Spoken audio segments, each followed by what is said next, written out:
Hello and welcome to Your Ghana, My Ghana. I'm Ruby Ofori, and today we're asking, should Vice President Mahamudu Bawumia and former President John Dramani Mahama call a truce to hold a summit aimed at re-engineering our governance system?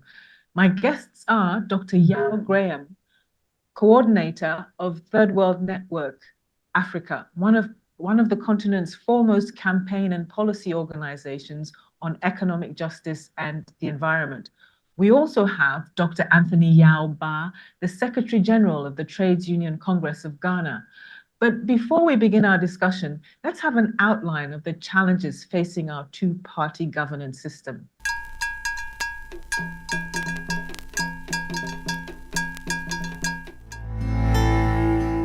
Ghana is facing a political and economic crisis as the nation heads to the polls this December. It's becoming increasingly clear that successive governments have failed to implement promises of economic transformation outlined in their party manifestos. Currently, the nation faces one of the worst economic crises in a generation. To get a taste of what that means, let's take a look at a slice of life in the bustling town of Santor. Here, a familiar scene unfolds daily as impoverished passengers enter a dilapidated, rusty trotro bus, a poignant symbol of Accra's struggling public transport system. For the weary residents of Santor, life is a constant battle against soaring prices of basic utilities and food, lack of pipe-borne water, intermittent power outages, and, most galling of all, the neglect of the main road. The road is barely passable, though successive governments have promised but failed to pave it. Despite their hardships, Santor's residents are gearing up to make their voices heard in the upcoming elections. However, the town's political landscape is deeply entrenched in ethnic voting patterns, leaving it sidelined in development projects. Even cries for the paving of the Ajay Kojo Road have fallen on deaf ears, with promises made but projects abandoned. It's hard to tell the difference between the two political parties that take it in turn to govern Ghana. Studies suggest communities like those in Santor that are hardcore supporters of either of these two parties, the National Democratic Congress and the new Patriotic Party, get no benefits in terms of development from either of the two parties because their support is taken for granted. The result is a bureaucratic system rife with inefficiency and mismanagement. As Ghana faces these challenges, the upcoming elections present an opportunity for change. Leaders like Vice President Dr. Mahamudu Bawumia and former President John Dramani Mahama possess the experience and influence to address systemic issues. A truce between these political heavyweights could pave the way for much-needed reforms, reducing the concentration of power in the presidency and empowering local governance structures. In this pivotal moment, the onus falls on these leaders to set aside their differences and work together for the greater good. Through collaboration and decisive action, they can steer Ghana towards a brighter future where governance serves the people and fosters inclusive development.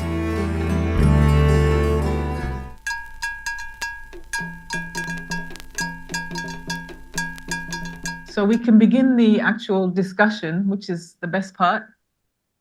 Thank you both for joining me. Dr. Graham and Dr. Yao Ba. My first question for both of you is, we've had 30 years of party political rule, with each administration taking office on the wave of popular support, with a manifesto that promises transformational change. In 2016, the ruling New Patriotic Party promised Ghanaians a Ghana beyond aid and agricultural transformation in the slogan Planting for Food and Jobs, as well as industrial growth in the slogan One District, One Factory. In that same election in 2016, the National Democratic Congress gave us Changing Lives, Transforming Ghana, our vision for Ghana, a peaceful, secure, and prosperous nation providing sustainable jobs through the industrialization for transformation. But once in office, in the case of both parties, we see very little in the way of transformational change. What prevents these two political parties, and possibly any party, from achieving their manifesto promises? Let's start with Dr. Graham. Yeah, thanks, and greetings to your viewers. First of all, I think if you look at the manifestos of the two parties, both contain a recognition of some of the key challenges facing our country, some of the key challenges actually facing African countries in general. The whole question of agrarian transition, the issue of employment, the issue of industrialization, fundamentally the issue of structural transformation.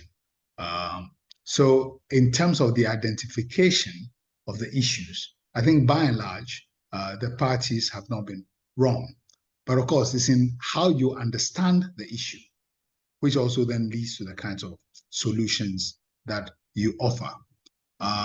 The other issue, of course, is that the parties, it's one thing making promises, it's another thing being capable of delivering them. And I think the question of capacity is not simply whether you have the analytical capacity, but also the social, the character of the parties, who dominate the parties, and also ultimately, therefore, the sense of accountability between the parties and the electorate. I think it is fair to say that if you follow what has happened in the electoral cycle over the years, from 1992 to now, we have seen a growing disconnect between what the parties promise,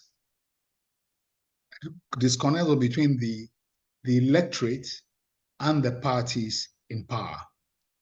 The two main political parties basically have become parties that see their accountability primarily to their membership, as opposed to the electorate that put them in power.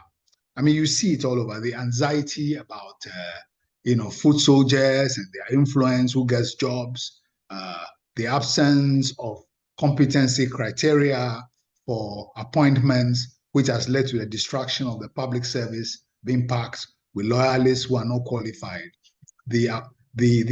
How public resources are spent, even on seeming development projects, being tainted by issues of patronage and corruption and so on. So I think it's important to recognize these things. And of course, these are also linked to which social classes dominate the parties. Political parties in Ghana, in spite of their periodic selection of candidates and so on, they are not democratic organizations.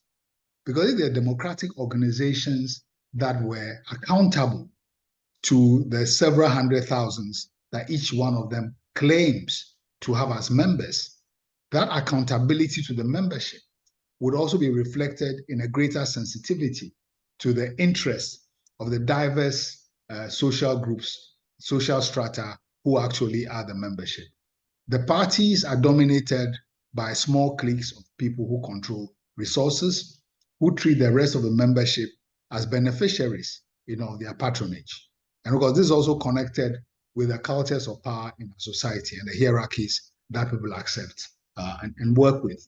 So I think that's an important internal factor. But there's also the larger international context within which a transformation agenda has to unfold, and a readiness to take risk and deal with challenges. Because to carry out the transformations that they promise, there are already vested interests, domestic and international, in the Ghanaian economic and political model. to make the changes promised require being ready to challenge and overcome the resistance of those forces and build coalitions for change.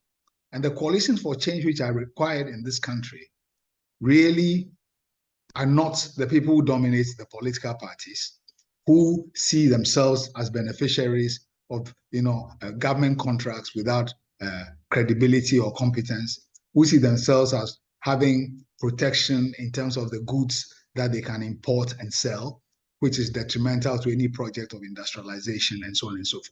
So this is an important issue. Vested interests who are not committed to the kind of change that will be needed if the manifestos of the governments of the advance actually are dominant in the parties. So what is put out is for the public to consume. And of course, that is put out also in the context where the electorate don't simply vote for what is being promised. A large part of the electorate all the time are voting to get rid of the sitting government because they are fed up with it. So the manifestos are just part of the drivers of the choices that the electorate make. Dr. Ba, would you agree with what Dr. Yao Graham has said about the internal and external factors preventing political parties from actually implementing transformational change? Thank you, Ruby, for having me. I listened to Dr. Graham very, very carefully. And I would like to first associate myself with all what he has said. I'll just add a few points. Some of them just to emphasize the points that Dr. Graham has already made. First, let's start with peace. Relatively speaking, both parties, we have kept peace for over 3 decades. And I think we should acknowledge that. The economy is not everything. So Ghana has not done badly when it comes to keeping peace for ourselves. So let me make that point first before I move on to the main question. First, about manifestos. What is the purpose of manifestos? Why do the political parties come up with manifestos? The idea is to get as many votes as possible. And for some reason, like Dr. Graham has just said, the political parties are election machineries. They are election machines. They have a way of getting the votes, whether people have even looked at their manifestos or not. So the manifesto, yes, but I have my doubts whether the electorate even pay attention to manifestos before they go to vote for the political parties. If the electorate is paying attention, then of course, the manifestos will be designed to get their votes. So assuming people pay attention, then they are voting because they think the political parties will come and then implement what they have put in their manifestos. I doubt that. Now, when they take over the government and they are ruling or they are in charge, then there is this problem. And I have observed that political parties first seek their survivor. So when they are in power and they try to strike the balance between what they promised to do for the country and what they should do so that their party will survive and win the next election, that conflict now arises. And when that conflict arises, the interest of the party supersedes the interest of the nation. So some governments have shown that they really wanted to do something, but there is resistance from their own political party, and that is what Dr. Graham called the internal forces. You know, they now are unable to do what is right for the country. So for as long as we continue with party politics, we will have a situation where the interests of the parties to survive will always supersede the interests of the nation.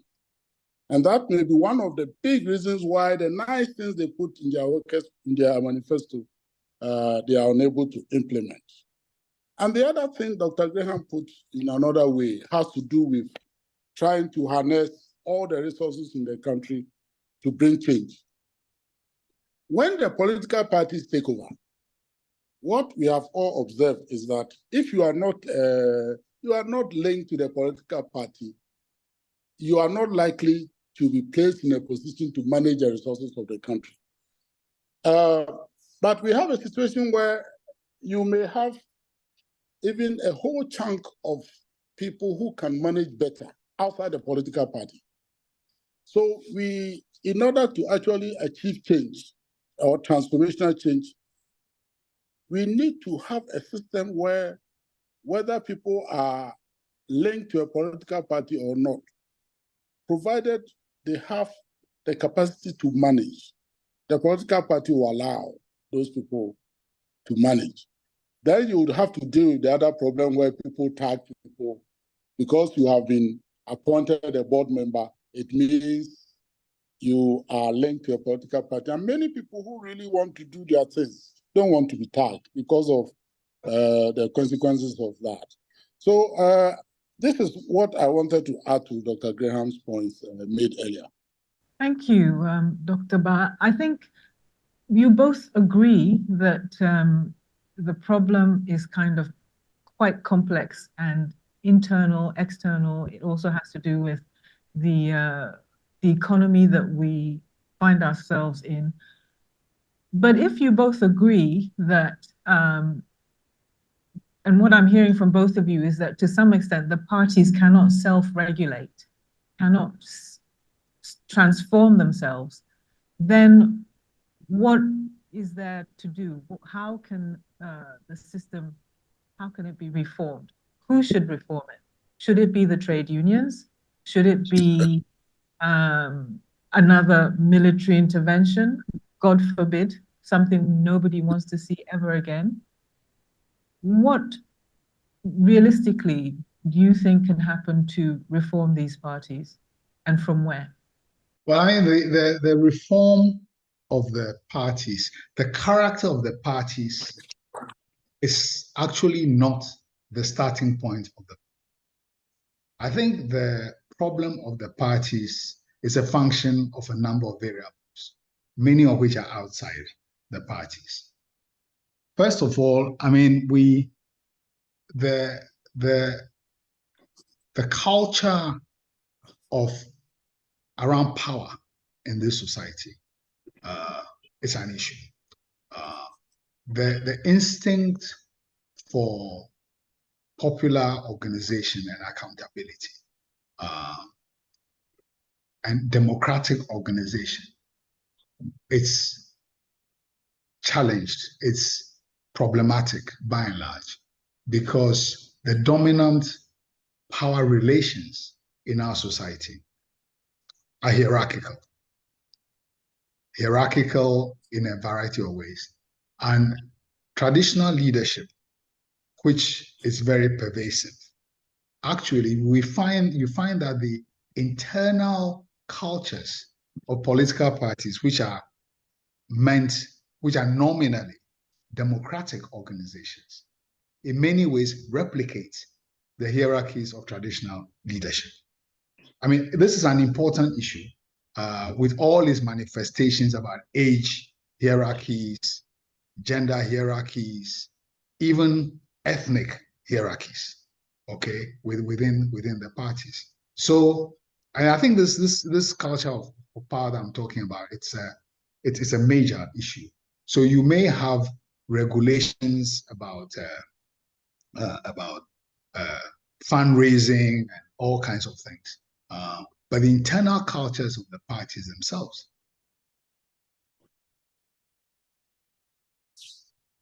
within the party as well as to society at large, it's a problem. So the problem of the parties is part of a bigger challenge that we face. Now, I think that the problem of the parties would be solved partly through whatever regulatory changes may be needed to improve their accountability to their membership and to society at large. but more fundamental also through the growth and transformation of the political culture of the country. Because a lot of people are not looking forward to the coming elections with excitement. If the NDC wins the election, it will be because people want to get rid of the MPP, not because they have great expectations of the NDC.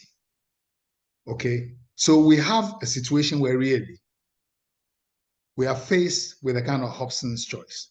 You really don't like what you got, but when you look at the alternative, you say, you know what, let's get rid of this lot. Because we had an unprecedented level of corruption and mismanagement. At least let's get them out of here. Because if we don't, things will collapse.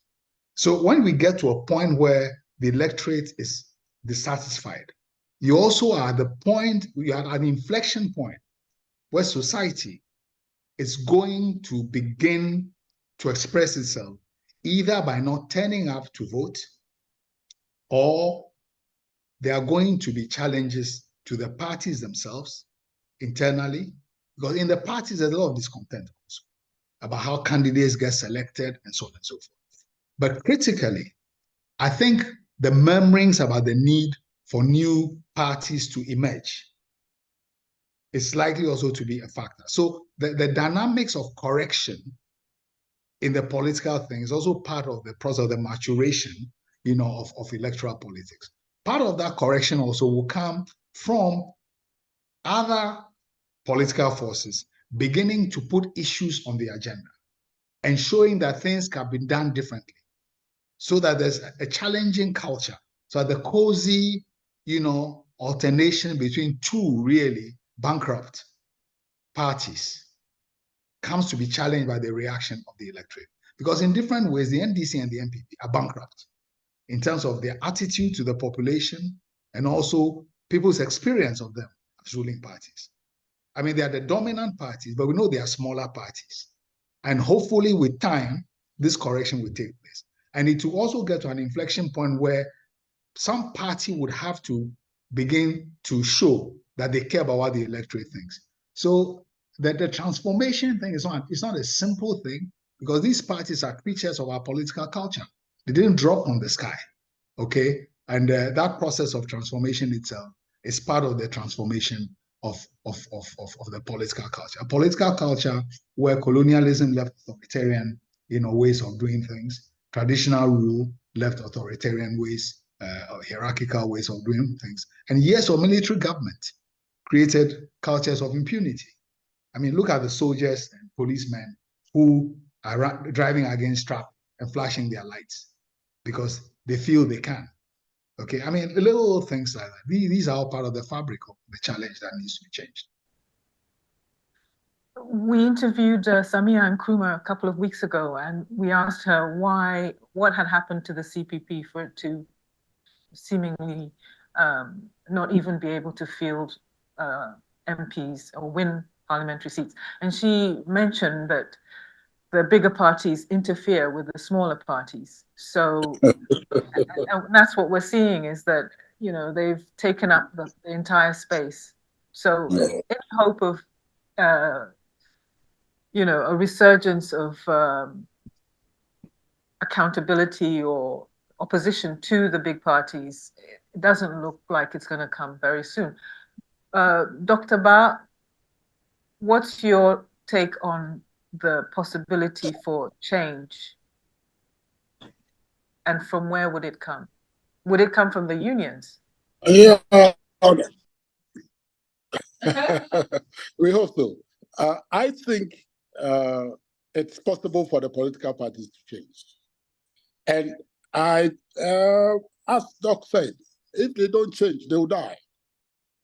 They will die because people, after the inflection, will now start looking, because it's 30 years since these two parties have been ruling or misruling this country. And I agree with Dr. Graham when he says that they are both bankrupt. What is frustrating them is the political culture.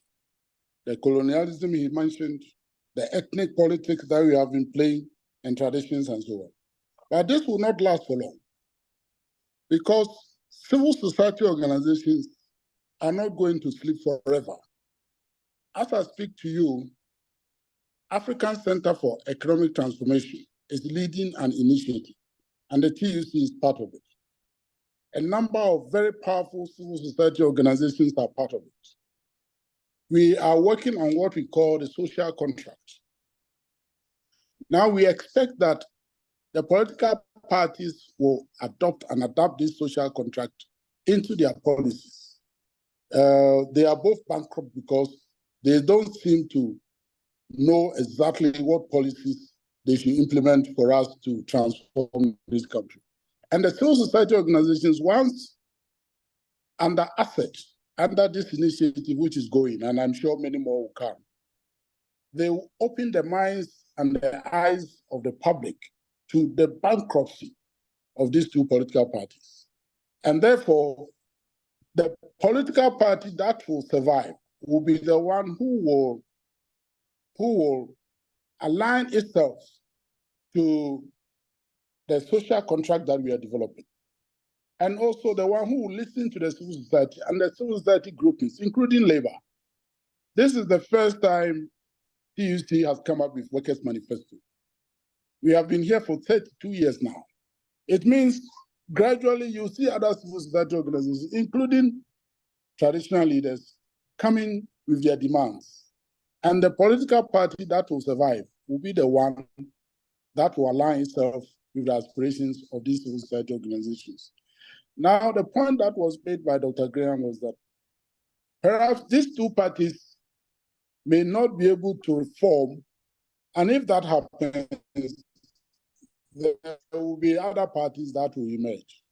And if indeed they are the ones that will align themselves to the aspirations of the people, these two parties, just like CPP has faded out completely, will also fade out. And that is why it's a big challenge for them. Now, I always ask myself, NDC and MPP, what is the difference between these two parties?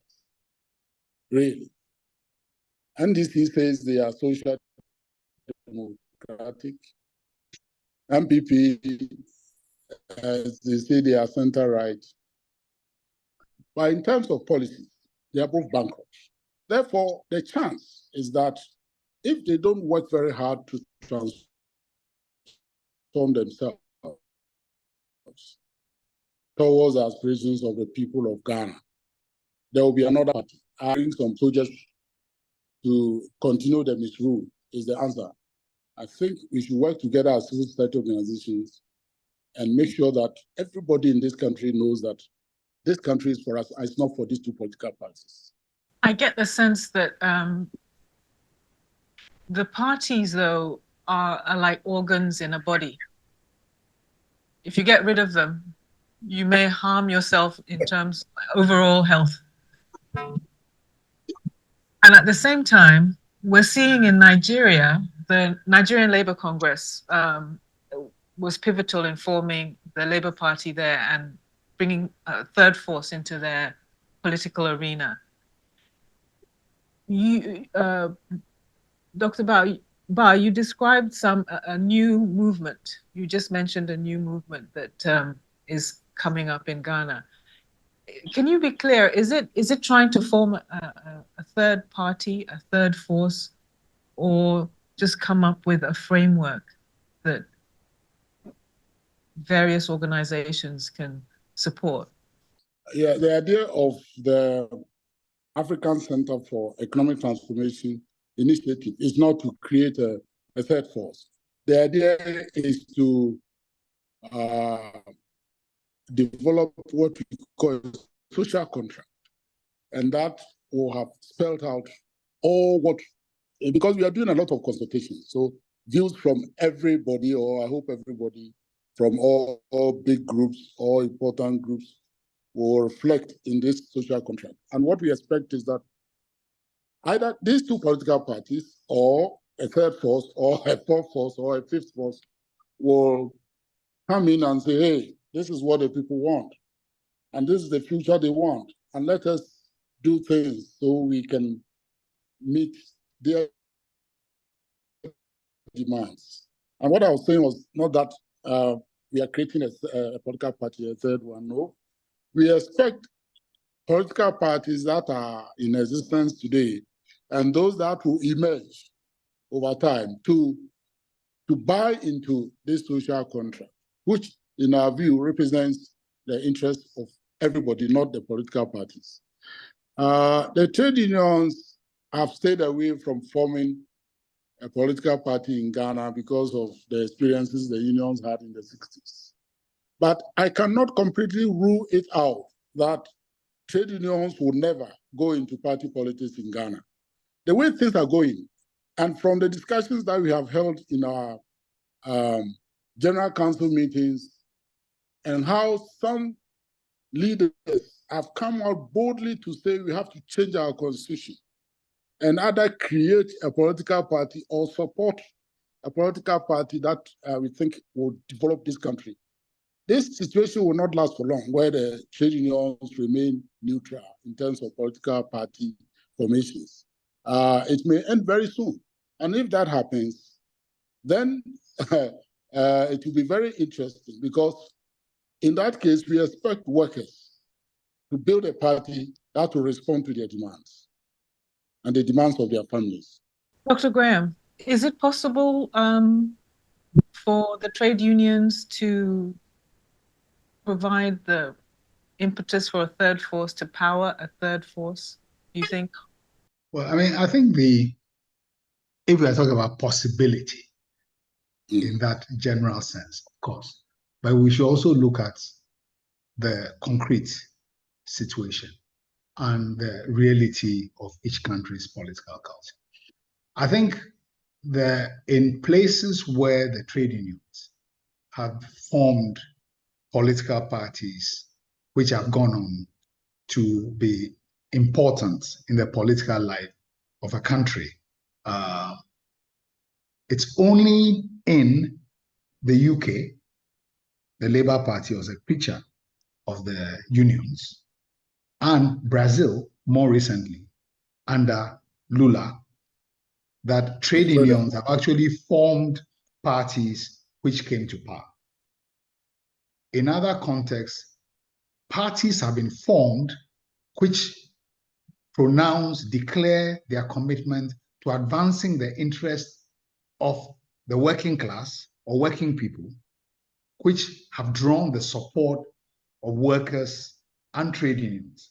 I mean, it's a different kind of process. Why? Because trade unions represent the heterogeneity of society. It's entirely legitimate for some people join unions to advance their interests as workers. I'm a Christian, I'm a Muslim, I'm an atheist, I'm an Ewe person, I'm an Ashanti person, I'm a Dagomba person, I'm a man, I'm a woman, I'm gay, I'm heterosexual. We are all in the trade union around the question of advancing our interests as workers. This heterogeneity means that when the trade union must really have strong legitimacy with the membership for it to form a party. Yes. Most of them would identify with it. Recently in South Africa, the NUMSA, the National Union of Metal Workers of South Africa, NUMSA launched a party. It was a disaster. It split the party, the union, because they launched a socialist party and so. I don't think every member of NUMSA is a socialist.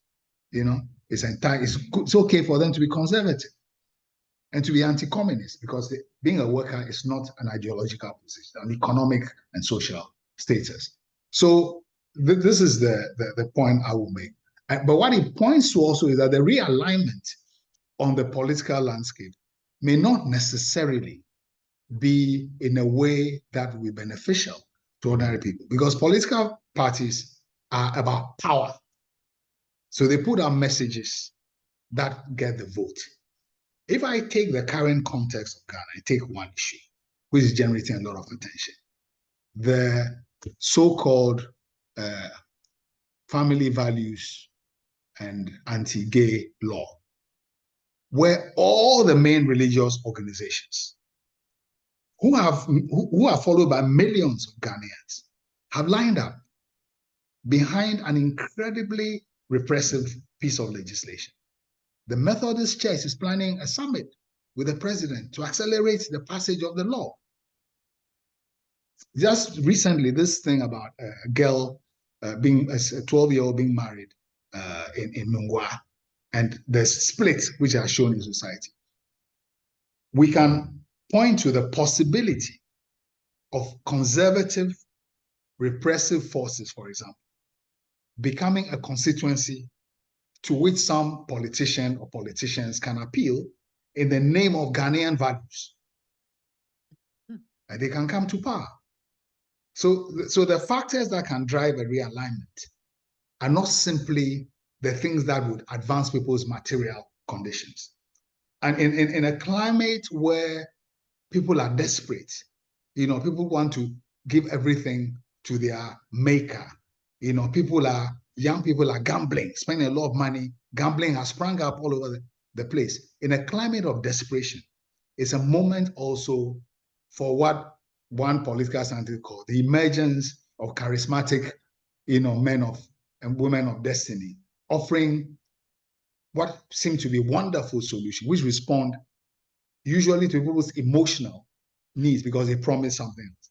And so we are in that moment, really, where if you take that anti-LGBTQI law and the kind of the alliances that are built around it, if you take the alliances that are building up around traditional leadership in this country, expressed in various forms, whether it's the Nungwa Wulomo who marries a girl, or the claims of some chief somewhere to expel, non-natives, which the central government, both parties, keep quiet about. They tolerate these reactionary forces. So we have a block of consensus around something like this, which can drive the democratic agenda in a direction which can undermine the promise of the Constitution. So, because in that freedom of expression also, there's space for demagogues and people to seize on self-serving agenda. Because after all, we've seen examples where ordinary people are given millions of monies to so-called prophets. And these will turn out to be crooks who are molesting small girls in their churches. But they follow those leaders. And these are things that happen in moments of crisis. So, and if you look at, for example, the way someone like Mahama has felt the need to identify with this reactionary, repressive initiative from some members of his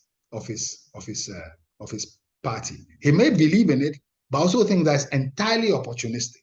Also, that he sees these other forces, the churches and so on, who he sees as aggregating voters, as a group. So what I'm pointing to is that the transformation of the political party landscape can take place with changes in how the parties position themselves, or can take place with the emergence of forces that challenge them. But that change is not necessarily going to take place in a direction which addresses the issues that you identified from the manifestos of the parties, or to address the agenda that ASSET is putting out. Because identity politics of various sorts also is becoming a very visible part of the political culture in this country, partly because of the failure of leadership around issues that unite people and make them see that their material conditions are being improved. So the idea of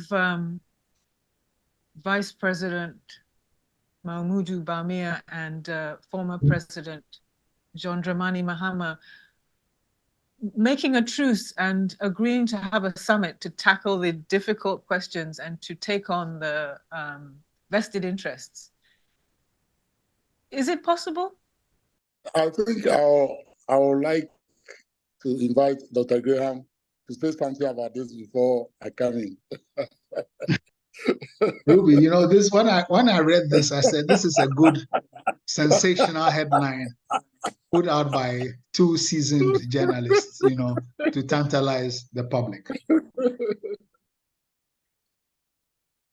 Let's take it at the level of as you imagined it. First of all, I don't think either of them will be interested in that because they both desperately want to become president. And they both desperately want to become president, not because they want to transform this country for the benefit of the Ghanaian people. Both of them are hostage to Bawumia in his case. I mean, he must be pinching himself to come from a complete outsider to become vice president, and then for an outgoing president desperate basically to set up a protection racket to protect against the failures, the legacy of the failures and corruption of his regime, gets his party to select a vice president who historically had no base in the party, also at the risk of splitting the party, because that whole Alan phenomenon points to the effect of that Bawumia thing. So Bawumia would love to be president. And those who are pushing for him have no interest in any summit. They want to cover up their years of mismanagement. He'll be a good agent for that project. If he does anything else for this country, it's a bonus. Mahama wants to come back to power because he thinks he has unfinished business. It is not clear to me what the content of that unfinished business is. Because when I listen, I haven't heard anything to give me great excitement about what he will represent. But the idea of a summit also, if they had a summit, what would be their definition of the problem that they are trying to solve?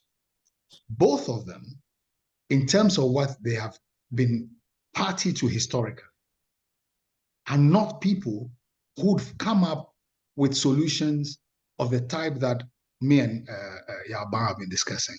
Take on the vested interests around the issues of the economy, the issues of the cultures of power, the issues of the institutions of this country and how they are misused. Neither of them are supported by a constellation of forces who are interested in resolving this thing. If they had a summit, it's likely to be to cut a rotten deal, which will not be particularly beneficial to the people of this country. Now I can come in. Rosie, you know why I thought Dr. Graham should go first? Okay. Look, I agree that on their own, they may not be contemplating that they want to hold a joint summit on the issues we've been discussing. They all know we have analyzed and overanalyzed the problems of this country, yet we are unable to get the policies to right them. One of the things that we seek to do under the asset initiative, the social contract initiative, is to bring them together, really. So I can tell you, if the civil society organizations come together and they have a strong voice and they invite these two guys, and I agree that they are all desperately looking for power. Yet, one of the reasons why it is possible to have such a summit is not that on their own they will organize it, but allow me to call them a third force of civil society organizations having very strong voice, including the trade unions, with this whole framework we call the social contract. And we invite them, and they know that they may, through the alliance or identifying with that process, get some votes. I think they will come. Now, when they do, and they commit to whatever is in the social contract, we, the civil society organizations, also have a reference document to challenge them when they are in power, to ensure that they have signed on to something, not their own political manifestos, but they have signed on to something that we all have agreed, whether they are MPP or NDC or they are independent candidates. And then we move along those lines. So that is where we are going. And we really want them to come together because whether we like it or not, the polarization we have is one of the key issues we need to deal with. And bringing political party leaders together in that kind of manner is something that will move us towards that kind of unity that this country needs desperately. But let me just add something here. I mean, in principle, of course, the idea of parties, some idea of national unity government and so on, it's a good idea. But I think the agenda around which any such unity is built is important. I mean, if you take the moment that we are in, deep economic crisis, indebtedness, an IMF program. Now, on those, and also the business of, say, a cocoa sector ridden with crisis, if you look at the positions of the two parties on these fundamental issues, they are basically status quo parties. They are quite happy to accept an IMF package, when maybe the question should be asked about whether the terms of debt restructuring and austerity and so on that the IMF is offering are good for this country. Whether it is not time for there to be an African conversation about debt, the international economic relations as part of a medium-term approach to these questions.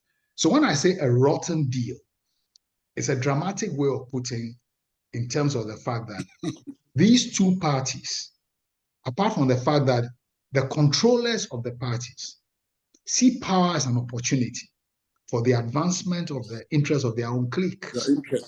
Okay? But on the policy areas, Yaban said something earlier about what is the policy difference between these two parties. If they brought the policy consensus, which they've been united around for the past 30 years, to this summit and agreed to carry on like that, we are not going to get into the transformation agenda that this country needs. No, I agree. Yes, but if, sorry, but if the social contract I've talked about has a different agenda from what has been happening in the last 32 years, then we think it's a good platform to get these political parties and all stakeholders around. And I can tell you that so far, we are not done yet with the document, but so far, we've gone quite far. And if indeed what we are developing, including the views we have, solicited from various groups within the civil society, we are likely to achieve some transformation. Of course, what we have seen the last 30 years is not totally zero. I mean, Ghana will not be here if we haven't achieved anything. But the potential for Ghana to achieve more is there, which we are not, we are not getting there. And so all kinds of views are gathered. And we believe that the social contract will be a document for transformation. And if we get the political parties around it, first it will ensure unity. It will, to some extent, minimize the polarization, and we all will identify the path on which Ghana will be transformed. So we believe that this process will achieve something in the area of unity of the political parties, minimizing the polarization. And let me remind listeners that what we are doing under the Asset Initiative for Social Contract is not a 4-year thing or 8-year thing. We are targeting 25 years from next year. That brings the issue of planning and other things on board. So it's not just a medium-term thing. It's not a short-term thing. It's also a long-term thing.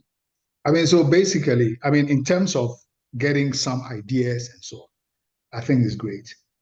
The interesting thing would be whether the group behind this, involved in this asset process, what power they command for the ideas to take. Because at the end of the day, it's the base in society what you command. As Stalin famously said about, during the Second World War, when the Vatican made some proposals about peace, Stalin asked, how many tank divisions does the Pope have? But no, remember the trade unions are supporting the asset initiative. No, And no, we I'm have not. what Yeah, we- it is not. I'm not. I'm simply making. I'm not saying the initiative is not good, but Yeah. the question of power. The reason why the parties are the way they are is because power serves them. Yes. So, and if they are not democratic organizations who are accountable to their rank and file in the choices that they make, if they were democratic organizations, what you are talking about has an even greater chance of success. Because we can say that. I mean, if you look at the NDPC plans done under various regimes, there's a huge overlap with the assets. I follow the assets. Though we are not involved. Yeah, they are part of it. You take the Constitution, it's a wonderful framework, a vision for a country. And we are still where we are.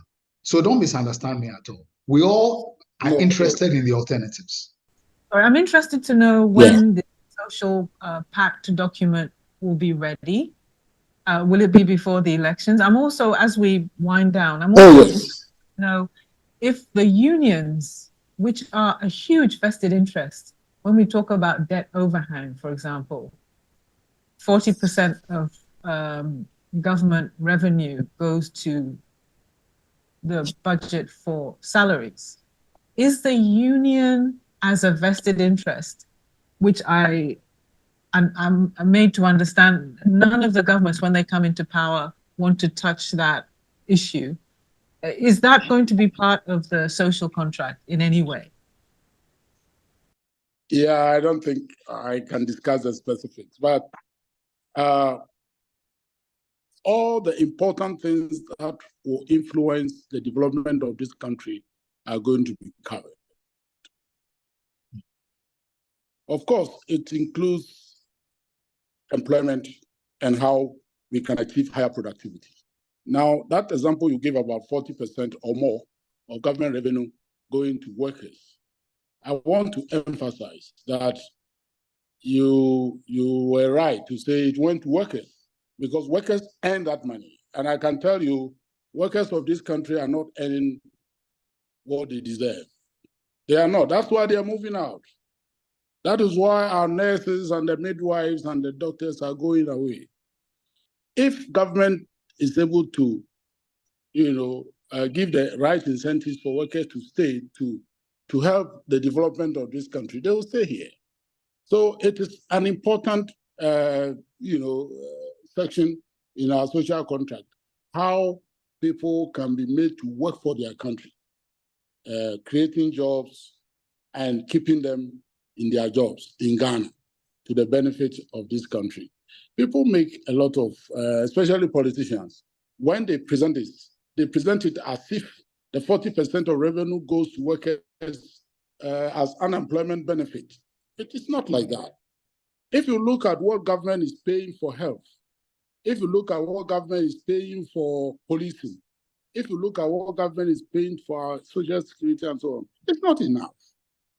I think that the conversation around that will really deal with this issue. Look, the social contract and how we have planned it will be such that we will launch it before the elections. If plans go as we all understand, we are likely to launch it in June. And then we will have various discussions with political parties, also jointly around that. And we are hoping that if we get all the forces in this country to identify with that kind of social contract, it will be a completely different initiative. It is not coming from the political parties. So it will be easier for political parties and other interests to align with us. And then we have Ghana as one interest. And that is what we seek to achieve. That everybody in this country should see Ghana rather than seeing political parties. And until we achieve that, it will be very difficult to achieve any transformational change. Well, there's still a lot to discuss, but I think we've come to the end of our time. And I'm really grateful to you both, Dr. Anthony Yao Ba, Secretary General of the Ghana Trades Union Congress, and Dr. Yao Graham, Coordinator of Third World Network Africa. Thank you both very much for joining me today in this discussion. You're welcome. Thank you. Change. Welcome back. I have with me my friend and co-host, Dede Amano Wilkes. She was listening quite intensely to that discussion. Dede, what did you think of what was said there? What was your feeling about it? Very interesting. I think there was agreement between the two of them on many things, particularly on this idea of the disconnect between the major political parties and the electorate. The sense that things are at a really critical moment, possibly a turning point, but that if there's not a turning point, things could really fall apart. There's a crisis in our political system. There is a crisis. And then maybe a difference in the optimism with which they viewed the initiative to get civil society on board. I found that interesting, the different perspectives, because whereas I knew about the Asset Initiative, my fear was always that maybe a CSO initiative might lack bite. I didn't realize that the trade unions were part of it. And so to me, that's maybe the kind of bite that government might sit up and fear, because they have huge numbers behind them, the trade unions. But on the other hand, listening to Dr. Yao Graham, who's saying he's not part of the initiative, and his more sort of reserved view of what they can influence the two big parties to do, to change in the way government business, in the way our elections are run, it makes you wonder, yes, why do the trade unions being inside this civil society initiative have some confidence that this movement can actually arise from it, that can put pressure on the political parties to do things in a different way? And why would someone who's outside that development, that initiative, feel more reserved about the option? And he was making the point, Dr. Graham was making the point, that in countries where trade unions have been able to influence the politics of parties, he mentioned the UK and Brazil specifically, they were very specific contexts. So yes, interesting. There's a lot to sort of fluff over. There's a lot to think about. And so we got some big news about this social contract that they're going to launch in June.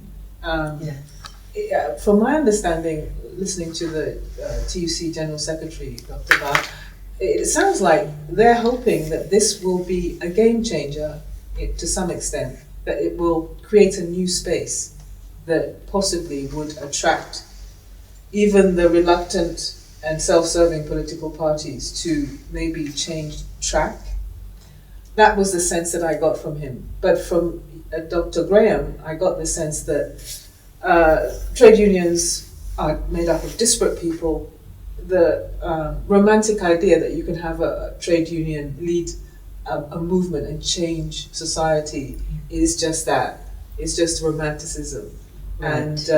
And the scary thing that he brought into the whole thing, this dark possibility of a coalition of very right-wing forces coming out of this LGBTQ movement that seems to be growing, coalition of forces of religious and traditional forces. And he was even suggesting that, politicians could take advantage of this climate of fear and to some extent hatred to form an alternative party to the two big ones, but that it would be to the right of these parties and way more authoritarian. Yes, that there really is a crisis in that people have lost confidence in the political system in the two big parties, and that there's a sort of vacuum, there's a power vacuum, because as Dr. Ba was saying, CSOs have opened the eyes and the minds of the electorate that, we cannot continue with this business as usual. They're now so disillusioned with the parties that people are potentially waiting for any force that will come and fill that vacuum.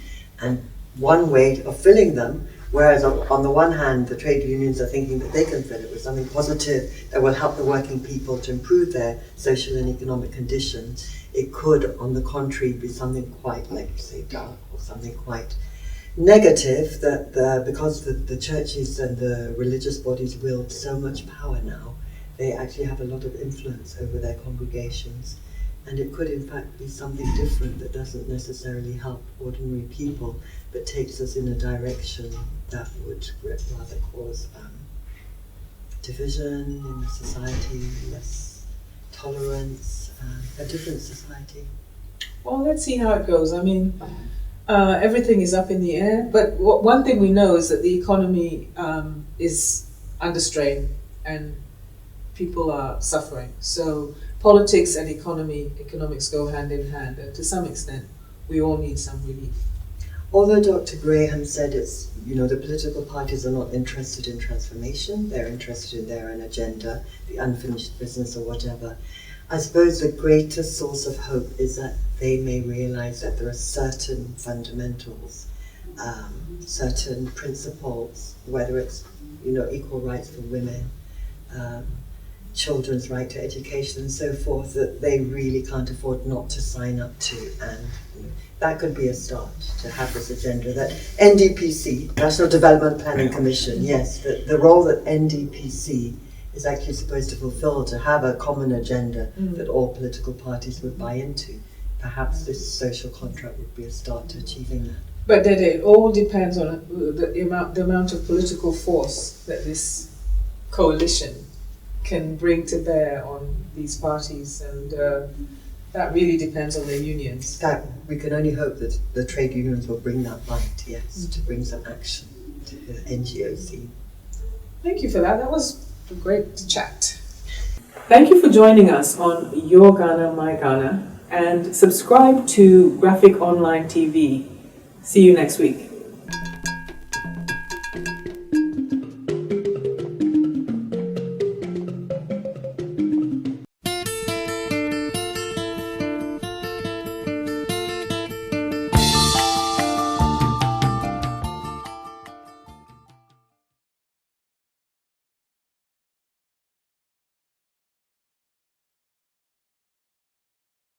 For more news, please visit our website graphic.com.gh or follow us on Facebook at Daily Graphic and on YouTube and Twitter at GraphicGH.